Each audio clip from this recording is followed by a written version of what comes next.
College of Music and the Massachusetts Historical Society. And his research has taken him to libraries and archives throughout the US and the UK, and most recently to Paris. So we'll suffer through this a little bit. I want to thank Diane for the invitation here today and for the opportunity to speak with you about one of the great unheralded events here in Massachusetts during the American Revolution. I'm going to give you a little bit of background about what I do as Executive Director of Revolution 250. So Revolution 250 is a consortium of more than 70 organizations working across Massachusetts to help communities and organizations plan and commemorate the events of 250 years ago when our forebears were here fighting for American rights, liberties, and independence. And we're going to tell all the great stories. You know, we're obviously Lexington, Concord, Bunker Hill. This December, the Boston Tea Party. It's all going to happen. But we also want to remind people that, as John Adams said, the real revolution was what took place in the hearts and minds of the people, long before a drop of blood was spilled at Lexington and Concord. Just don't tell the people of Lexington and Concord that, please.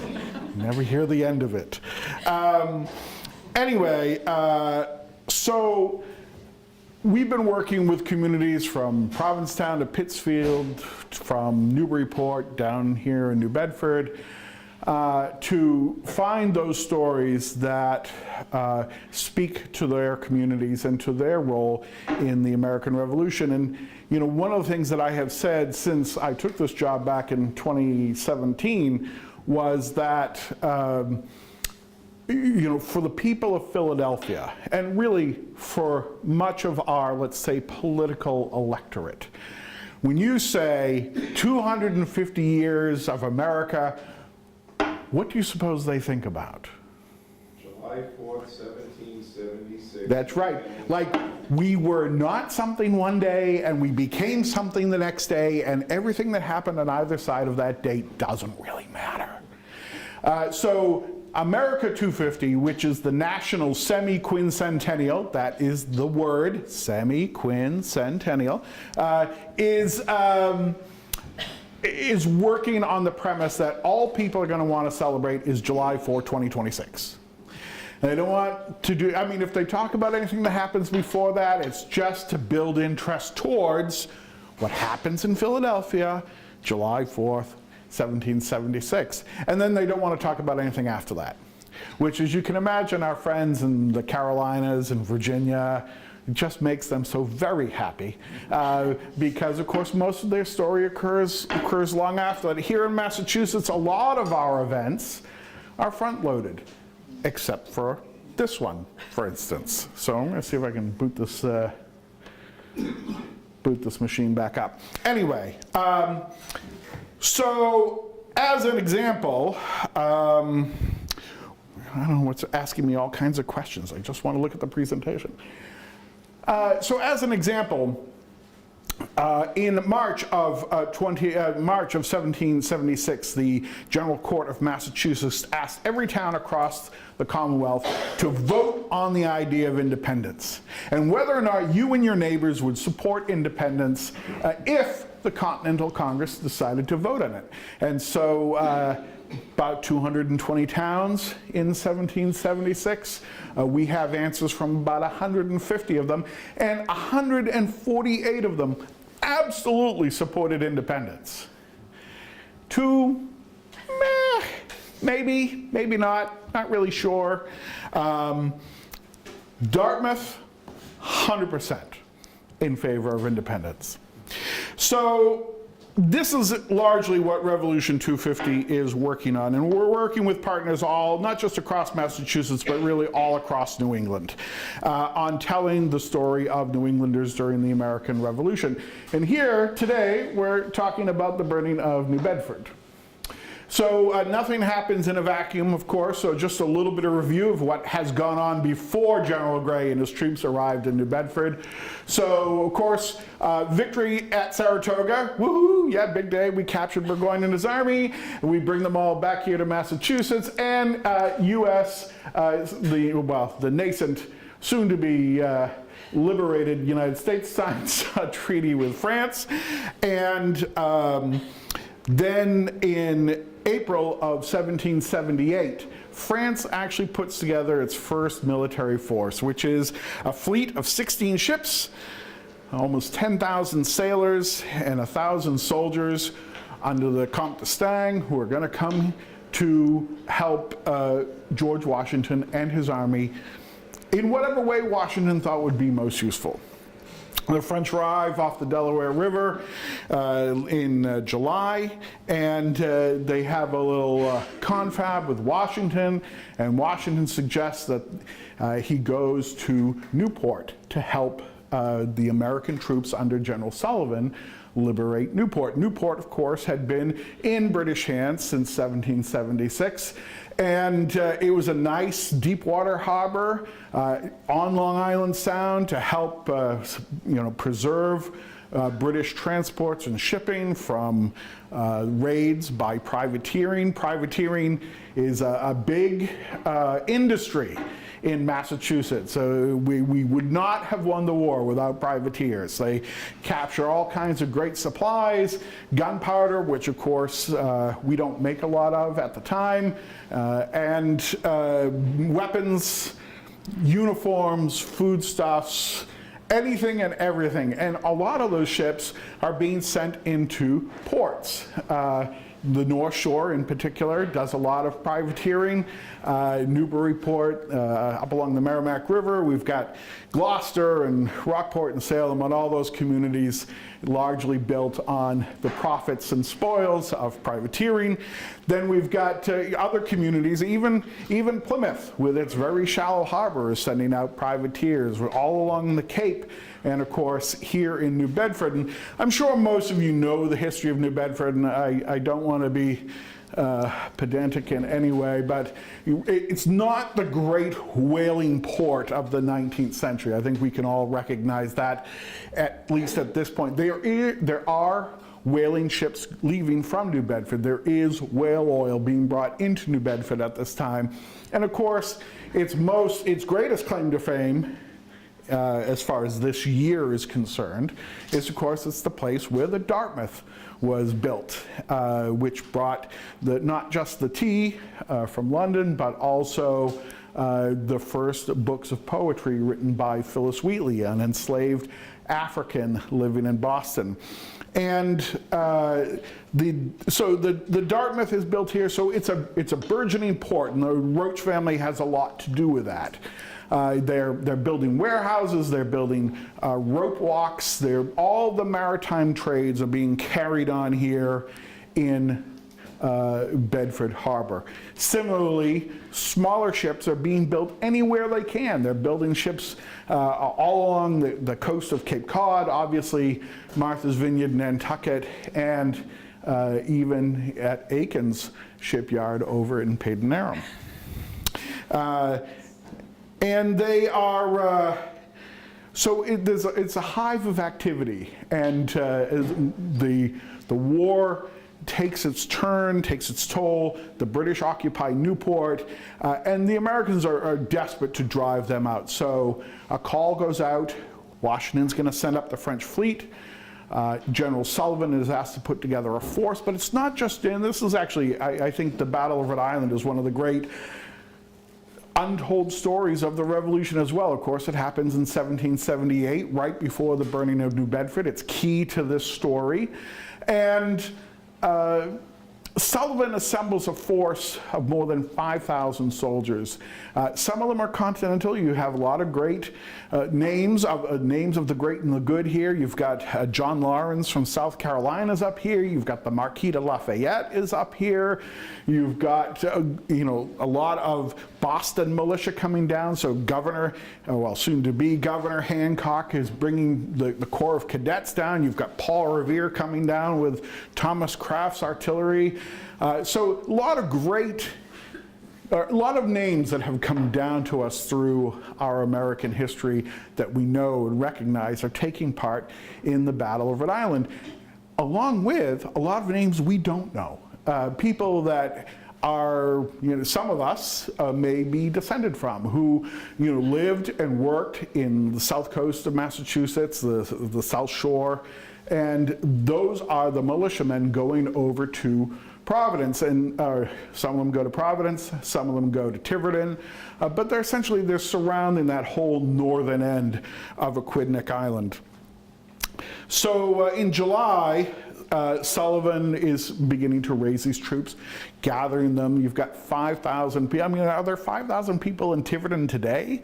I'm not sure, but he's got 5,000 troops hanging around in Tiverton. And the French arrive in early August, and this is seen as the group. We're gonna do it. We're gonna drive the British out of Newport. Tired of having them hanging around. And so, Sullivan, of course, it's an island, Aquidneck Island, so you got to move all the troops across. And in the process of this build-up, Sullivan had started collecting boats and animals and all kinds of things, and the British decide to do a preemptive strike. So they take a couple hundred guys, they load them onto boats and ships, they go up to Bristol, and they go up to Warren, they go up to Freetown, which is now Fall River, and they destroy any boats, any stocks of wood, anything that could be used in an offensive way during the assault on Aquidneck Island. And they're pretty successful, but the raids are small. The British have been raiding the coast for a long time by 1778. Taking thousands of animals for livestock and things like that. But the raids have always been pretty small. The largest raid up to this point was about 1,500 soldiers that raided Danbury, Connecticut, and largely destroyed the military depot that was there of supplies. They had never really gone any larger than that. So the French arrive in Newport on August 8th. Next day, Admiral Howe arrives with a British fleet. And the French say, well, we can't get stuck in Narragansett Bay. It's pretty narrow up there, so we're gonna leave. We're gonna take our soldiers that we just landed, and we're gonna leave. And General Sullivan is saying, wait, what? You're leaving? That's crazy. But d'Estaing sails off after Lord Howe. Howe and d'Estaing get caught up in the storm, and a lot of the ships get damaged. And so Howe comes back into Long Island Sound. He's got to find a place to refit and restore his ships. D'Estaing goes to Boston. Anyway, I'm going to go to Boston. I'm going to get my ships repaired. Never mind.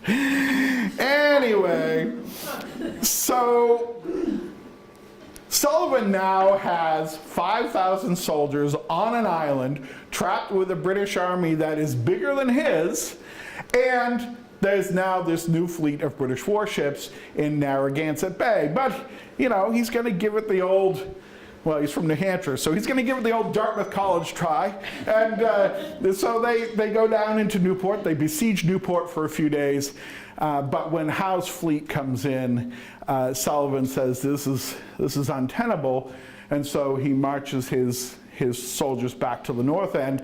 And that's where the British actually do their major assault. As the Americans are fleeing up to the northern end of the island, the British troops march out. They've got the German soldiers on the left side, on the west side of the island. They've got the regular British forces under Lieutenant Colonel Francis Smith of Lexington and Concord fame. He's on the right side of the island, and they're driving the Americans back.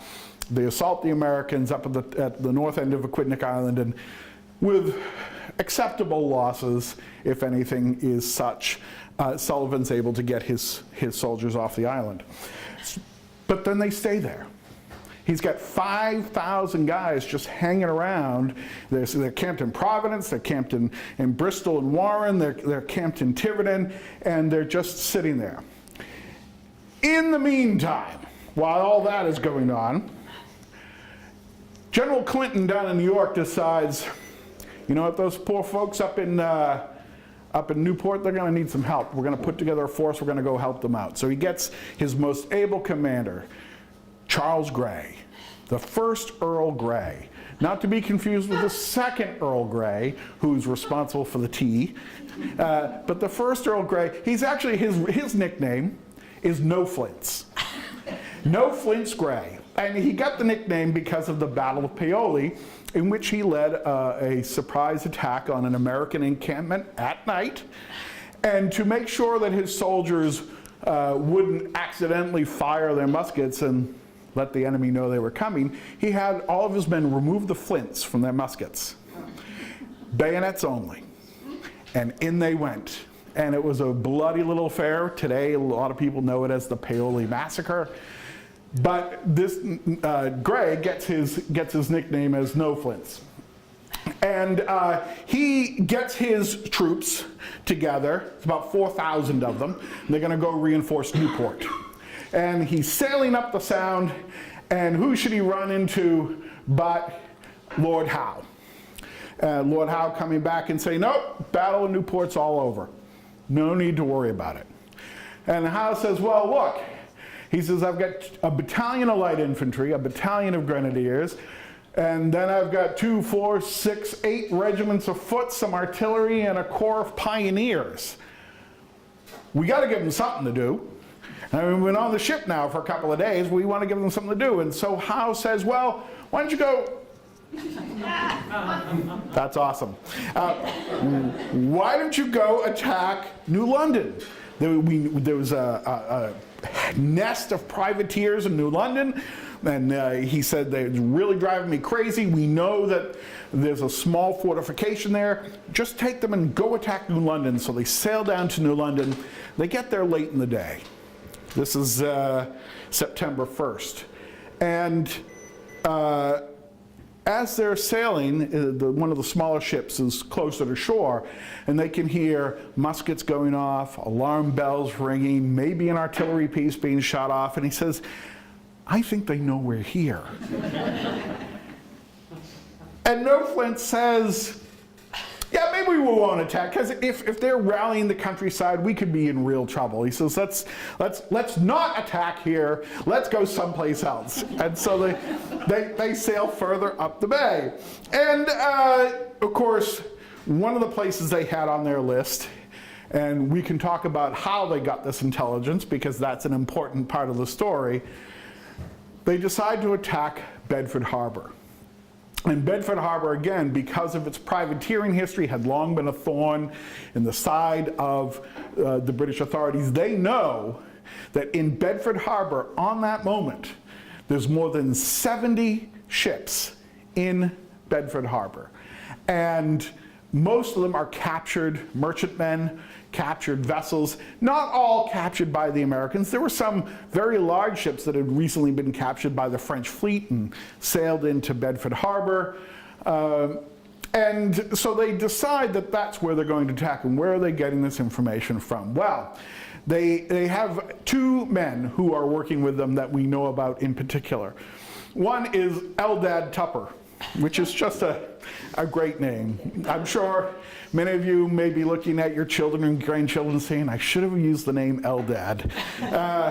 But Tupper was a local loyalist and had a few run-ins early on with members of the Aikens family who essentially drove Eldad and many of the other loyalists out of town. And Eldad Tupper would eventually be proscribed by the state legislature, saying that he is an enemy to his country, and they would seize his property and auction it off, and he would eventually go off to Nova Scotia, where he eked out a life somewhere up in Brockport, I think, for the rest of his life. And then the other fellow was a local pilot who was from Nantucket and knew the coast really well, Nantucket was always on that cusp of, are they friendly to America? Are they friendly to the British? Nantucket is, we're friendly to Nantucket. That's who we're friendly to. So some of them work both sides, but this fellow was a local pilot, and he and Eldad Tupper obviously are providing information for General Gray. So on their way to attack New Bedford, September the 5th, 1778, 1 p.m., a man named Worth Bates, who is part of the garrison of the fort at the point in Fairhaven. We all know it today as Fort Phoenix. In preparing for this talk, I was looking at some, I was looking for Timothy Ingram. The Ingrams have been around here for a long time, obviously. Ingram is commanding the fortification over there, so I was looking for people who were serving with Ingram, who said they served with Ingram in their pension requests. Most of the pensions from the 1820s, 1830s, so older people who are looking to share their stories, share their experiences in hopes of a federal pension, which they do. And we discover through those pension requests that the fort across the bay is actually called Fort Knobscot, which takes its name. It was on Point Knobscot, apparently. Knobscot being an Algonquin word for rocky outcropping. So we have Penobscot up in Maine, we have the Knobscot district of Framingham, we've got Knobscot down here in Bedford Harbor. General Gray's fleet arrives at Clark's Cove on the west side of Clark Point about 5:30 p.m. And just so you have reference, sunset that day is at 6:11. So about half an hour before sunset, this fleet of ships arrives with all of these soldiers. And the largest of the ships is only a 28-gun frigate named the Carrisfort, which is commanded by Captain Robert Fanshawe. Hopefully, if this... No? No? Okay. So Gray had divided his army into several groups. The British had a pretty formulaic way of invading territory. They didn't do raids this large. I made that point earlier. But they always, typically, I shouldn't say always is a bad thing for anybody to say, but typically, they would land the light infantry and the grenadiers first. Those are the elite troops. And they had developed this idea, you see this at Lexington and Concord and Bunker Hill, where they're brigading all of the elite companies together. So all of the light infantry are together, all of the grenadiers are together, and they're gonna send them out first. And their job, believe it or not, is not to burn New Bedford. Their job is to secure the roads and the road crossings. So they send out the grenadiers, secure the road that is closest, that runs from essentially where Peyton-Aram is, eastward to Bedford. The grenadiers seize that junction, and the light infantry keep pushing north to the north end of the bay, where the Acushnet River comes in, where the bridge is. They called it Cran's Mills. And so the light infantry were to seize that. The light infantry have a 6-pound cannon with them. And the grenadiers have 2 Coehorn mortars, which are there to lob small bombs if they needed it. And then everybody else is paired off into 2 units together under one commander. So for instance, Lieutenant Colonel James Murray has the light infantry and the grenadiers. Lieutenant Colonel Sterling takes the 15th Foot and the 42nd Foot, and so on and so on. The only one I want you to keep in mind for the moment are these 2 units, the 17th and the 44th. Now the 17th and the 44th, they land at the same time, but not at Clark's Cove. They land over on Sconticut Point. And there are a number of histories that say that they landed and then attacked the fort. And that's not quite true. They landed and they stayed there. And their job was to hold the place where the British were going to evacuate their soldiers. Traditionally, the British form in attacking any sort of river community was to go up one side of the river and come down the other. That's what they do at Danbury in large part. It's what they do at Groton, although at Groton it's actually they attack both sides at once. The idea to meet in the middle, which doesn't quite go to plan. But here they're going to go up through Bedford town, cross over the Acushnet River at the junction where it flows into the bay, and then come down through Fairhaven. So the 17th and the 44th, they're over on Sconticut Point. Everybody else is marching. It isn't until the regular foot soldiers get ashore that the trouble starts. And by that I mean they start burning warehouses, they start burning rope walks, they start burning anything to do with the maritime trade. Any ship they can get their hands on, any boat, any pile of wood. And that's their instructions from General Gray. You're just going to burn that stuff. Don't burn any private property. We don't want, no looting. Don't do it. And yet, of course, you start burning pitch, tar, hemp, wood, and you're not going to be able to control it. And so what happens is that fire just starts sweeping through. And then, not being content with that, they get up to the northern end of the bay, up near what used to be called McPherson's Wharf, and they start burning there, and so on and so on. And there aren't really much in the way of casualties at this point. They did fire, supposedly, on 3 men and kill them as the soldiers marched into Bedford town. We know that Daniel Trafford, he's referred to as Dia Trafford, which is weird because Dia is usually short for Obadiah, but anyway, his name is Daniel Trafford. He's killed. There's a young boy named Timothy Cook who gets killed.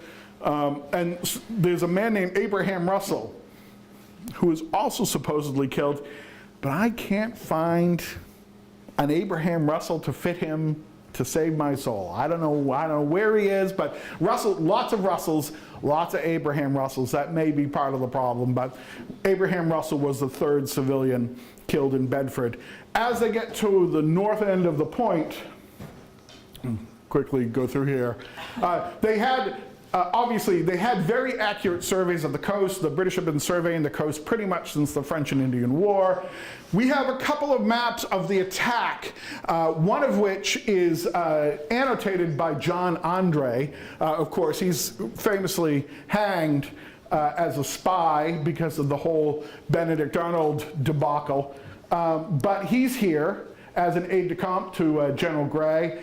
And this is his map, and I'll show you actually I'm going to show you the 2 maps side by side before we get started. So these are 2 maps. They look almost identical, but let me just point out a couple of things that are just so close, different.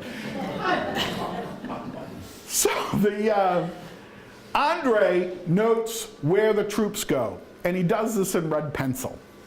I don't know, everybody can look at this later. I think this is his, this is General Gray's copy. General Gray also has a copy that he sends to General Clinton when he writes his official report. And what's remarkable about this map in particular, and I encourage you all to come look at it, or I can email you a copy at some point, but this map is so detailed. Who lives where? What do you expect to find? Where are the roads coming in? Where do the roads go to? This is all local knowledge. This is knowledge that they're getting from people like Eldad. I don't want to blame everything on Eldad. I'm sure he's a perfectly nice guy, just trying to make his way in the world. But this is all local knowledge. This is, and this is, really the hallmark of good intelligence work. Andre's map has some of the same information, but he's more interested in the material he's going to need to write the report. Because let's face it, generals aren't writing their own reports, right? So he's going to rely on Andre to write the report for him, and he'll just sign off on it. And that's really the 2 main differences between this map and the map that the map that Andre puts in his own record, his own personal record. So they're all the way up at the north end of the bay. The Acushnet River is flowing in. Now, there isn't much of an American military response at this point, and you're wondering, 5,000 guys hanging out around Tiverton. They all go out for sushi, or what's the plan here? And that is the plan. I mean, Sullivan was very concerned. He had heard reports of the forces coming up from General Gray's fleet. He knew the fleet was in the area. He had gotten plenty of reports that they had landed troops, but he needed to contain the British at the northern end of Aquidneck Island, and he was afraid that if he pulled any of his guys away, that the British would cross over at Howland's Ferry or at Bristol Ferry, and they would just run amok all the way towards Providence. And there was a response that went out.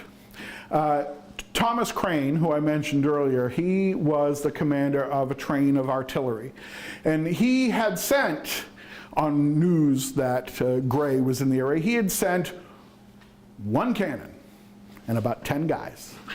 And that was the response, initially. So they come down to Clark's Cove, they wheel their cannon up to Clark's Cove. Of course, this is before the big embankment, so you have to imagine it's an open view. And they see 40 ships. And they're thinking, we don't have enough guys. So they start moving their cannon back, and they go all the way back to Cran's Mills, where the Acushnet River Bridge is. And they're going to wait there and see what develops. And one young man, and this is, again, just when we start talking about historical memory and how people remember these things, one young man, a lieutenant who was in this group, says, I want to go get some more information. And another young lieutenant named William Gordon says, I'm going to go with him. And of course, one gets captured and the other gets shot. And there's a dispute as to what his name is, the one who got shot. Some people say it was James Metcalf. Some people say it was Jonathan Metcalf. I'm here to tell you today, it is absolutely 100% for certain Jonathan Metcalf. And I can tell you this because his father applied for some money from the Provincial Congress, in which he claims, and this is why, Jonathan Metcalf had only been married for about a year. His daughter had just been born 3 months before. Metcalf gets shot and killed on September the 5th, and his wife dies at the end of September. So now the child is an orphan being raised by her grandparents. And the father applies for Jonathan's back pay to help raise the child.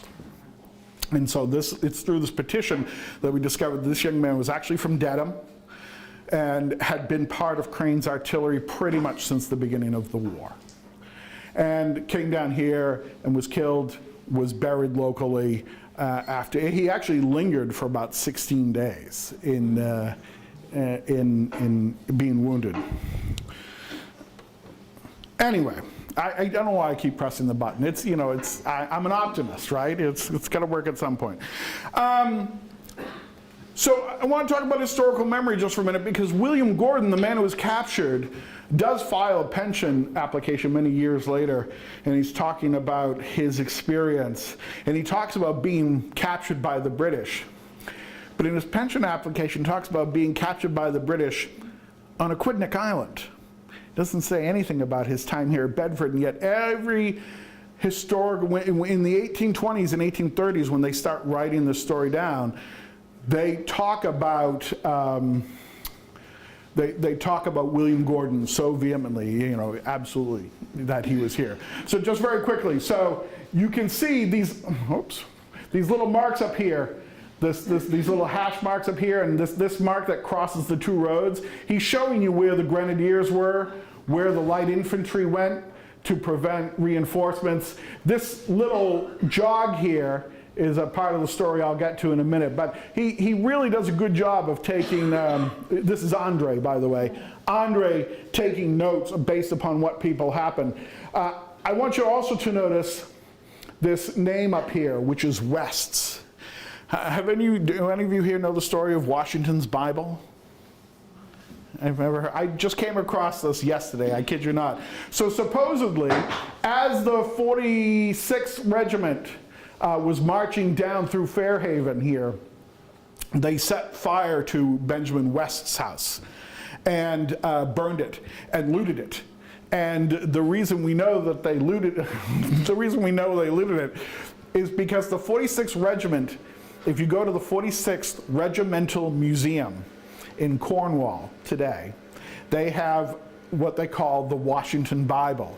And it's actually the Bible somebody stole from Benjamin West's house when they were burning New Bedford, and they took it back with them to England. And actually, the story of the Bible itself is rather extraordinary, because not only did they rescue the Bible from a burning building, that's so generous of them, they carried it with them the whole war. And at one point, all of their baggage got captured by American soldiers, and the American soldiers just gave it back to them, saying, sorry, we captured your Bible, here you go, you know. And so they take this back, and it's called the Washington Bible, just FYI, because they tell everybody, this is the 46th Regiment, that this is the Bible George Washington swore his Masonic oath on when he became a Master Mason, which, by the way, he did in 1753 in Fairfax, Virginia. So probably not this Bible.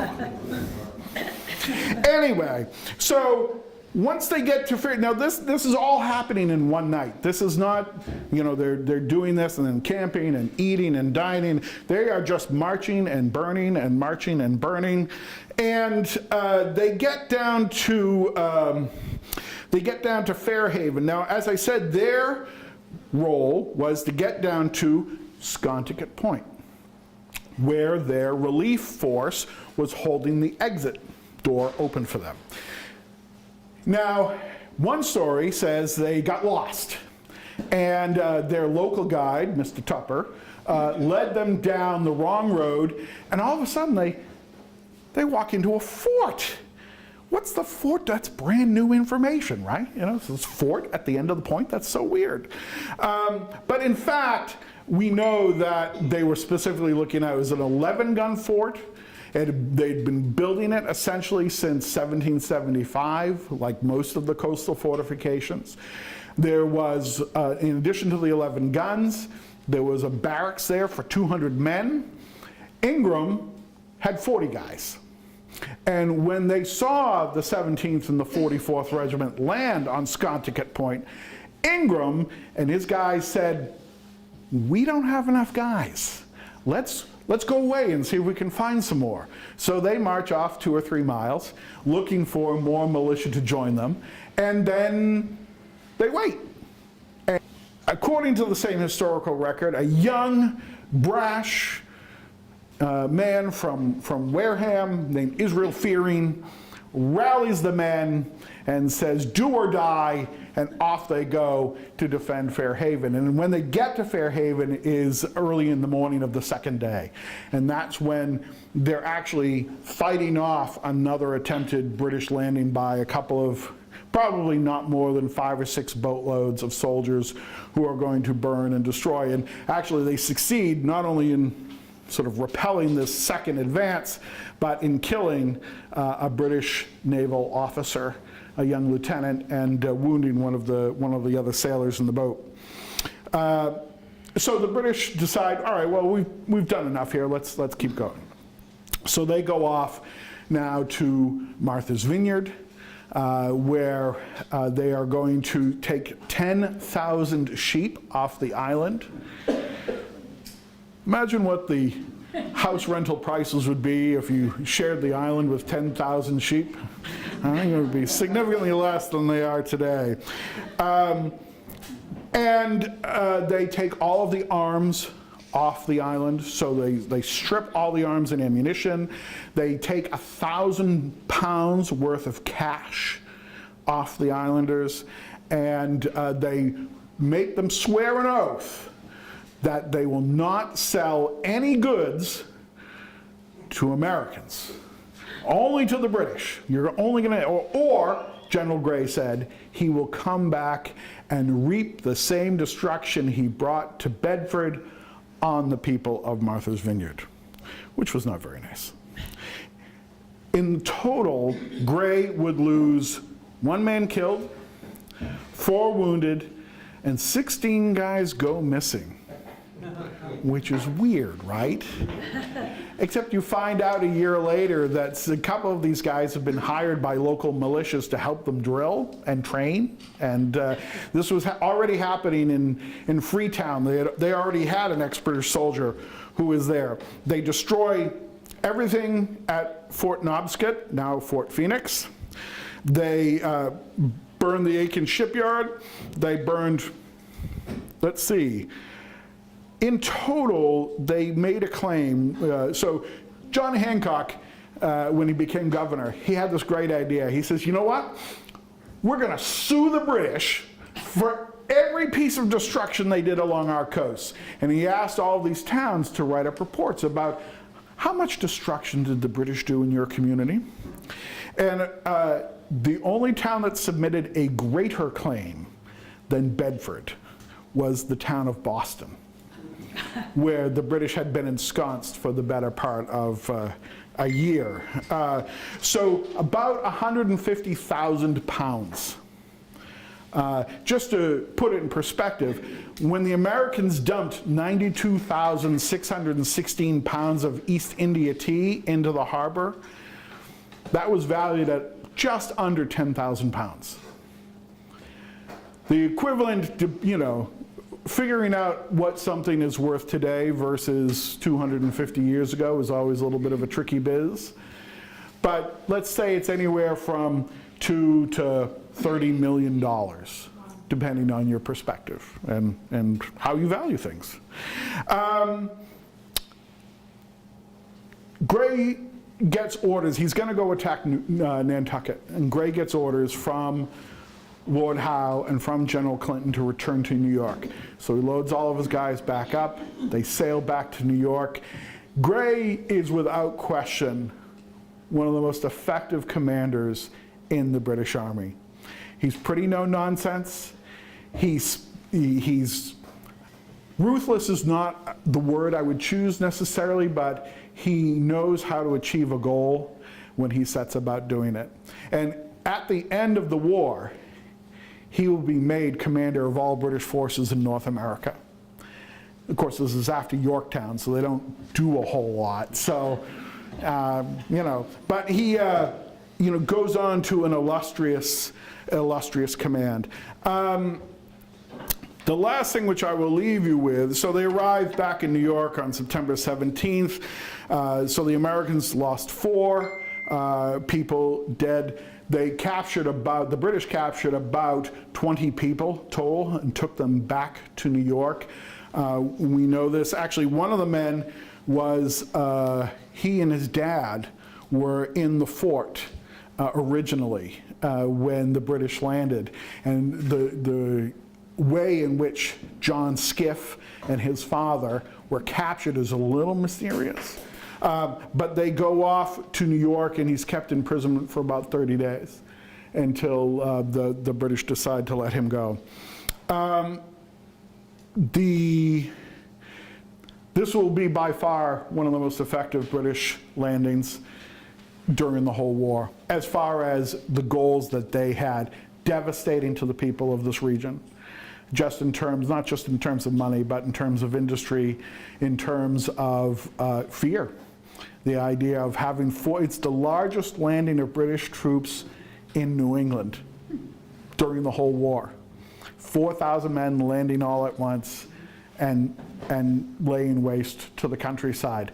This is a great story. One of the local farmers down near Sconticut Point was loading his wagon with all of his possessions. He's got a pair of oxen, and he's got this wagon heaped with all of his furniture and pewter and whatever, and he hears the British coming down the road. And so he decides that he's going to hide the wagon of stuff, and he leaves his 2 oxen standing in front of the house, which the British then capture and eat. So, you know, so don't double park your oxen. That's what I'm saying, you know. Anyway, I'm going to leave it there for the moment and give you some time to ask questions, and I'm sorry about the technology. I particularly find it disheartening since, you know, I worked hard in those slides. But anyway, I'm happy to answer any questions people have.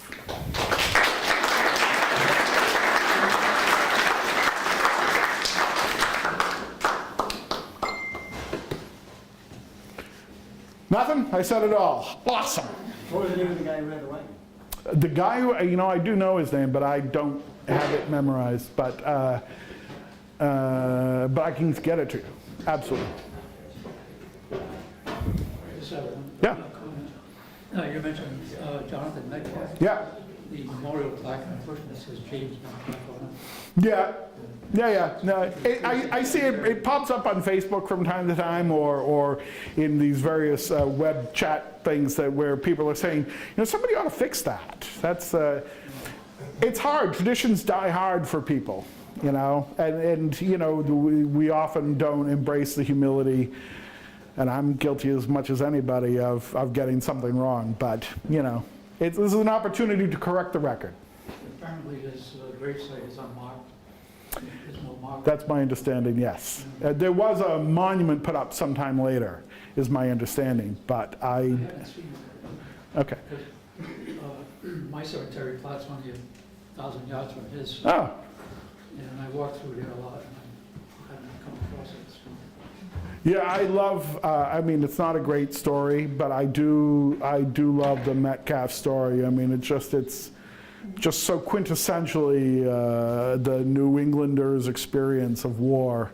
You know, these young men going off to try and affect change, and it doesn't quite go their way.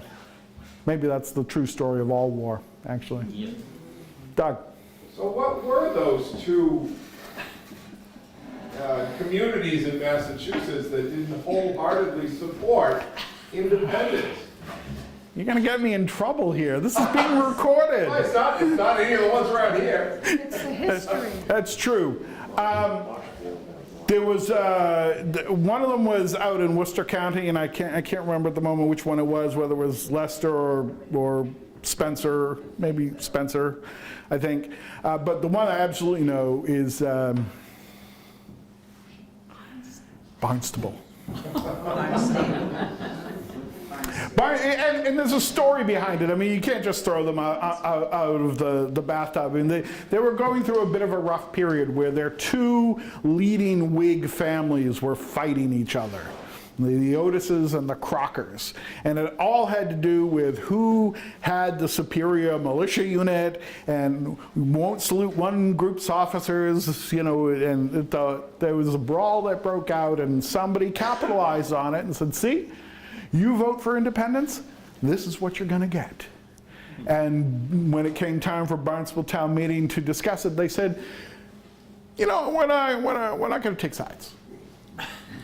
They did later, you know, after July 18, 1776. They said, we're for independence too.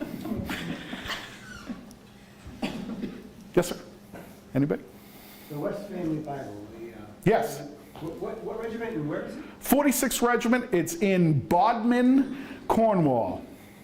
And it's right on their website. You can go take a look at it. It's Yeah. there. They call it the Washington Bible. Supposedly, Washington signed the flyleaf when he took the oath to be a Mason. And then sometime later, somebody mysteriously stole the piece of paper that had Washington's signature on it. But it's still called the Washington Bible. So they're very attached to it. They are, yeah. I mean, they had it specially rebound with the regimental number. Yeah, you're not getting it back. I used it during the Napoleonic Wars as a regimental Bible. Yep. So they don't want to give it back. No, and it has actually the story of the... history with them than it does with the West family. So the West want it back. They've wanted it back, but they're not going to get it.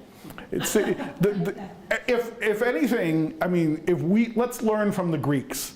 The Greeks know the British aren't great at giving stuff back. Yeah, right, So- exactly. Yes, sir. Mentioning that 10,000 head of sheep in Martha's Vineyard. vineyard. They also took about 1,500 or so head of sheep off the Elizabeth Islands. Yes, actually, the story of the Elizabeth Islands during this period is worthy of being written at some point, because this is, Colonel Dimmick is commanding the militia in that part of Buzzards Bay, and he says, they send requests to him from time to time. Can you help the guys at Newport? Can you help the guys in Providence? Can you send some guys to help the people in Bedford? And every time they get the same response from him, which is, look, I'm guarding the Elizabeth Islands. What more do you want from me? And but we know that Tupper and some of these other loyalist families are using the islands as places of rendezvous, to use a French word, and as places to pass information. And they are raided time and time again by both sides. They are, supposedly there are fortifications on some of them, not so much on others. And of course, all the islands are privately owned. I mean, Noshan Island at this time, if I remember correctly, is not the Forbes family, but, or maybe it's not Noshan, maybe it's one of the others. Anyway, the Bowden family own it.